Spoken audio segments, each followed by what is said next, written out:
یہ ظلم ہے سر، یہ ہے ظلم. اس طرح سے زبردستی اس کو کھلایا جائے گا گندم، جو کہ اس کے پیٹ کے لیے بالکل بھی ٹھیک نہیں ہے. گندم کھلا کے جب وہ بالکل جیسے پنجابی میں کہتے ہیں نا آپھر جانا، اس کے بعد پھر پانی پلایا جائے گا، جیسے کہ اس کو پلایا گیا بعد میں پانی. پھر یہ چلنے سے بھی آوازار ہو جاتے ہیں. اب اس بیچارے سے چلا بھی نہیں جا رہا صحیح طرح سے.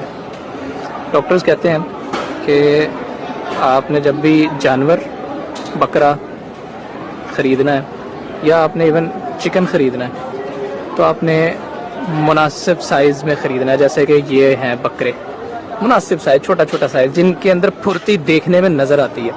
مطلب وہ ان کو دیکھتے ہوئے پتہ لگتا ہے کہ پھرتیلے ہیں، بھاگ رہے ہیں، چھلانگے لگا رہے ہیں. جبکہ دوسری جانب بکروں پر جب یہ ظلم کیا جاتا ہے کہ وہ بیچارے چلنے سے بھی آوازار ہو جاتے ہیں، تو وہ جن کے پاس خود طاقت نہیں ہے چلنے کی، وہ کیسے آپ کو طاقت فراہم کر سکتے ہیں گوشت کی شکل میں.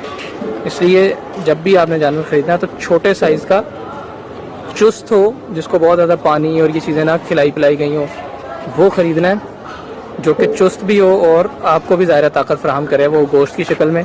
اور ساتھ ہی ساتھ جو ہے وہ جو بڑا جانور ہے اس کے گوشت کے اندر بھی بہت سے مضر ایلیمنٹ آ جاتے ہیں. اس کی بہت بڑے سائز کا، بہت فربا